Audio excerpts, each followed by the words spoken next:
Ashama harka fuunee daawwattoota YouTube saaqzeenu hundi keessan akkam jirtu nageenyi keenya bakka jirtanitti sinaa dhaqqabu jecha oduu miliqee ba'ee fi osoo hin qulqullaa'in yookaan qulqulluu ta'uudhaaf sobatoof dhugaa ta'uu adda hin baafanne garuu jechi jedhamaa jiru wal bira wal qabnee yoo ilaallu dubbiin kun dubbii dhugaa fakkaatudha. Sababni akkaataan rukuttaan artiist Caalaa Bultumee jechuudha. Egaan oduu nuti ammasniif qabannee dhufnee jenne dhuguma artiist Caalaa Bultumee ni dhaame. Akkamitti dhaame? Eessatti dhaame? Dubbiin kun dhugaadha moo soba kan jedhu bifa adda hin baaneeni waan dhageenya irraa isin biraan geenya. Dubbiin kun dhugaa taanaan uummata Oromoodhaaf yookaan Phiphiidhaaf salphina moo yookaan gootummaa mirkaneessaaf kan jedhuuf gaaffii kana isiniif dhiyeessina. Egaa odeeffannoon akka keessoodhaan nu dhaqqabee jirutti artiist Caalaa Bultumee dhaamuunsaa ni beekama. Innis naannoo Amaaraa keessatti duula akkuma beekamu duula muummeen ministeera Itoophiyaa biyya keenya oolfanna jedhuudhaan artistoonni Oromoo gantoonni kanneen akka Caalaa Bultumee hedduun isaanii adda waraanaatti deemuudhaaf haala of agarsiifannaadhaaf fi meeshaalee adda addaa guurratanii kan isaan gara duulaatti deeman viidiyoonii fi suuraawwan adda addaa mul'ataati ture. Egaan akkuma beekamu muummeen ministeera Itoophiyaa akkuma gara waraanaatti deeme raayyaa ittisa biyyaa anatu hooggana jechuudhaan gara waraanaatti deeme viidiyoowwan guyyaa guyyaadhaan gadhiifamaa jiran viidiyoo kanaan dura waraabame kan fakkaatuu fi akkasumas bakka lolli hin jirre bakka waraanni hin jirre deemanii viidiyoo adda addaa waraabanii miidiyaa irratti gadhiisuun kanuma beekamudha jechuudha. Egaan gama Caalaa Bultumeetti yoo deebinee jennu akka odeeffannoon nu dhaqqabee jirutti odeeffannoon kun ammas uummata Oromoo dhiifama sin gaafanna dhugaatoof dhiisuu isaa bareechinee hin qulqulleeffanne jechuudha. Garuu odeessaaleen tokko tokko akka jedhanitti Caalaa Bultumee akka dhaamedha kan inni himame. Akka inni itti dhaames ammoo waan nama amansiisu way of keessaa qaba. Akkuma beekamu yeroo maaster pilaanii Caalaa Bultumee nama uummata Oromoodhaaf sagalee akka rasaasaatti sagalee ta'ee fi akkasumas sana keessatti warra faashistoota warra nafxanyootaa kan akkaan jibbuudha jechuudha. Qeerroon kaanaa maaliif diinaddaan gaa darbee goobaan daacii lammaffaan argee nafxanyaatu lammata nutti darbee kan jedhuudhaan hedduu kan weellisee fi yeroo sana keessatti sagalee uummata Oromoodhaaf ta'aa turedha jechuudha. Egaa sabni kun saba qiimii qabatudha.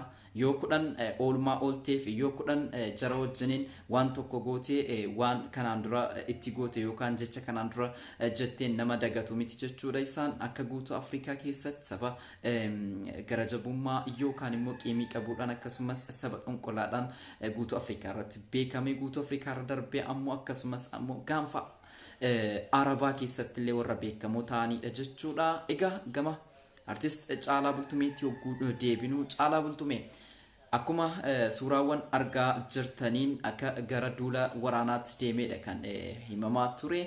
Egaa achuma dirree waraanaa sana keessatti addi waraanaa Oromiyaa aftii fi akkasumas addi waraanaa humni addaa naannoo Amaaraa fi humni addaa naannoo Oromiyaa waliin ta'uudhaan duula kana kan isaan duulaa jiranu.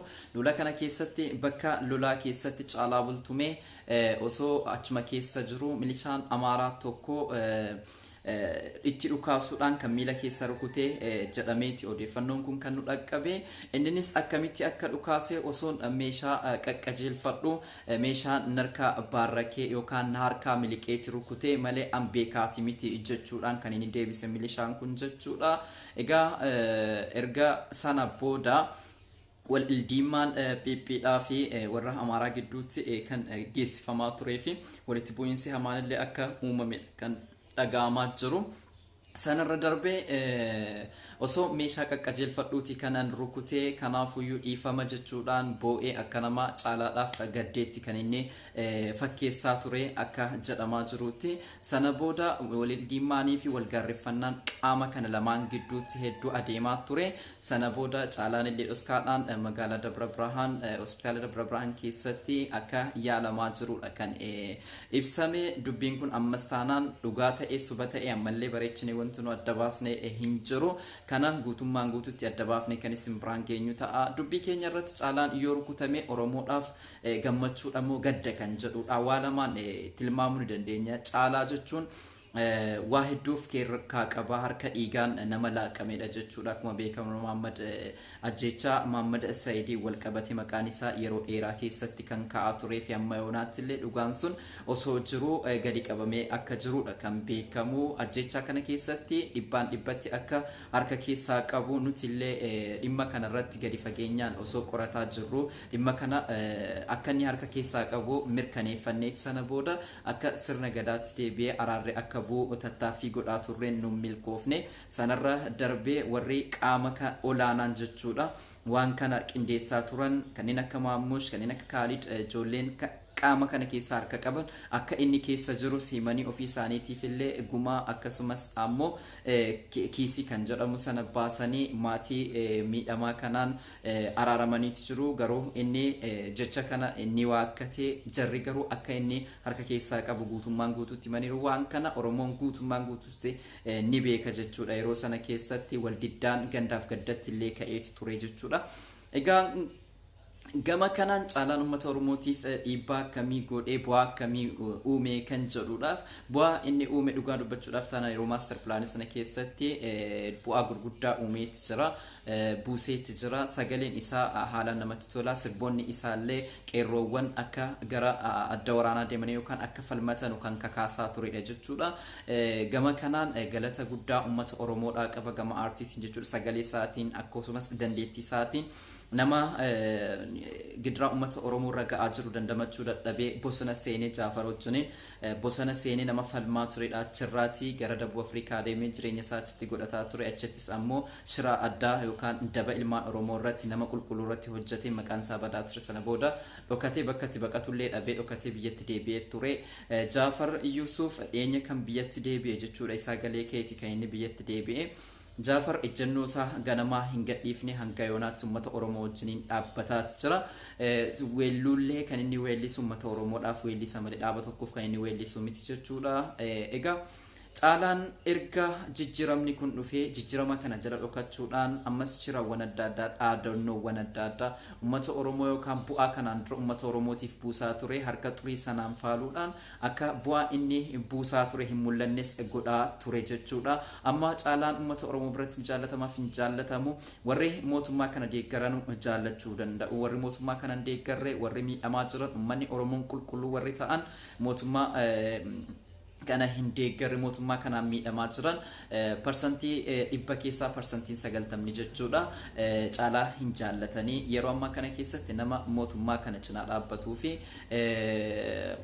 mootummaan kun uummata Oromoo osoo inni ajjeesaa jiru, osoo inni miidhaa jiru, osoo inni dararaa jiru waa kana hunda osoo argu mootummaa kana cinaa dhaabbachuun isaa akkasumas weelluuwwan adda addaa mootummaa kanaaf weellisuun isaallee akka inni uummata Oromoo biratti jibbamu godheetti jira. Egaa caalaa bultumee rukutamee hospitaala jira jechuun odeeffannoon dhaqqabee dhugaa ta'uuf dhiisuusaa adda baafannee barraa. Garuu maddii achirraa dhufe kuni odeessaaleen sababni inni itti rukutame nama kan amansiisuudhaa fi dhugaa kan fakkaatudha jechuudha. Dubbii kanarratti uummanni Oromoo Oromummaa isaaniitiif falmataa turan yeroo ammaa kana keessatti Wallagga keessatti mootummaan kuni kan inni uummata nagaa drooniidhaan rukutaa jirutu jira. Namoonni dhibba meeqa ta'an guyyaa kaleessa drooniidhaan rukutamanii barbadaa'anii jiru. Uummanni Wallaggaa yeroo ammaa kana keessatti dhiigaa akkasumas qeen isaanii barbadaa'ee maatiin hedduun bakka tokkotti kan dhumantu jira jechuudha. Yeroo kana keessatti mootummaa kana wajjiniin dhaabbachuu jechuun diina caaluu fi diina jaarraa 21ffaa keessatti lammaffaa seenaan isaallee yoo kudhan waan gaarii hojjete seenaan isaa akka inni bareedu hin taane jechuudha. Yoo kudhan toobate illee jechuudha. Inni kanaan duraatti ta'e yeroo ammaa kana keessatti maqaa Oromootiin uummanni mootummaan uummata kana daguugaa jiru cinaa dhaabbachuun akka lammaffaa dogoggora kanarraallee Oromoonni bilisoomee ka'eetii uummanni Oromummaan akkuma itti fufetti jira. Kanaan duras yeroo OPDO keessatti yeroo kanaan dura mootummoolee darban kana keessatti uummatuma Oromoo cabsaati ture. Egaa dogoggorri akkanaa lammaffaa kan uumamni qubee jenereeshinii kana keessatti kan wanta akka kana uumamuun isaa baay'ee kan nama gaddisiisudha jechuudha. Mootummaa kana bira namni dhaabbatu yeroo ammaa kana keessatti baay'ee diina Oromoo isa guddaa fi isa haadhoodha jechuudha. Egaan daawwattoota kan keenya odeeffannoo dhimma caalaa bultumee irratti odeeffannoo qulqulluu kan dhugaa ta'es jala buunee isinitti himna. Kun ammaaf maddi isaa hin beekamu, dhugaa ta'uuf dhiisuun isaan beekamu. Waan daawwattaniif guddaa galatooma.